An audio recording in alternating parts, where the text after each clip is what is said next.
This is a crash course on the basics of the Bible. There are many new believers that are reaching out to me, and I do realize that not all of us grew up in the church, and maybe there are some people who just need the rudimentary information that most of us take for granted. So, here's your crash course. This is a Bible. Yeah, I know it's seen better days, but at least you know I use it. This is the English Standard Version. Now, the Bible was not originally written in English. The first portion, the Old Testament, was written mostly in Hebrew, and the second portion, the New Testament, was written mostly in Greek. So anytime you see the word version or translation, what it means is there was a different group of people who went to the original texts and then translated it into English, so there might be some discrepancies between one version and another. Now, that's not to say that one translation is right or wrong or better than the other. There are multiple ways to say things. I could say that the book was a good read, or I could say that the pages had a great story. It's essentially saying the same thing. Every Bible has a table of contents, and what you're going to find is the Old Testament is Genesis all the way through Malachi. Now, Genesis, Exodus, Leviticus, Numbers, and Deuteronomy are known as the Torah, the Law, or the books of Moses. Moses is specifically responsible for writing these. Then you have the books of history, which includes Joshua, Judges, Ruth, 1st and 2nd Samuel, 1st and 2nd Kings, 1st and 2nd Chronicles. Now, Ezra, Nehemiah, and Esther are also historical accounts as well, but they specifically have to do with Israel when it was no longer a country. Job is an independent story which may have taken place before Abraham. Psalms is basically like a hymn book. It's a book of songs and poetry. Proverbs is the wisdom that Solomon wrote down for his children. Ecclesiastes is his thoughts on life. And Song of Solomon is a love book from a man to a woman.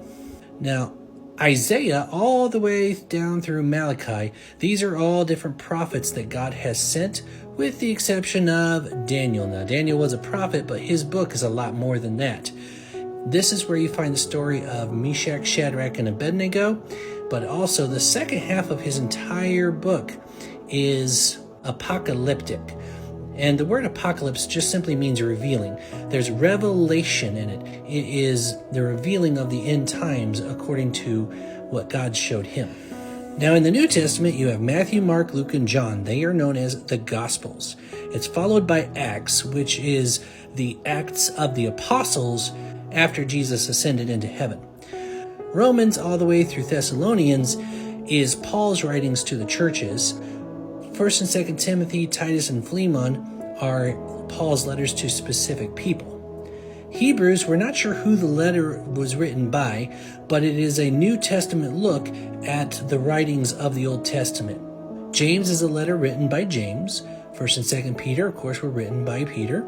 1st, 2nd, and 3rd John were all written by the same guy who wrote the Gospel of John, and he's also the same guy who wrote the book of Revelation.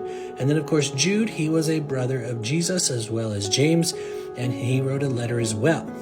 So the Old Testament, the word testament simply means covenant. This is the Old Covenant, this is the New Covenant, and covenant is basically a very serious promise. Here's the serious promise God gave to the nation of Israel, and here's the serious promise that he's given to the rest of the world through Jesus. So now how do I read this thing? Well, first you have the books. So this is the book of Genesis. Then you see these numbers, these big numbers, these are the chapters. So here's 16. And so these little tiny numbers right here, hold on, let me zoom in. There you go, that tiny number right there. Those are the verse numbers.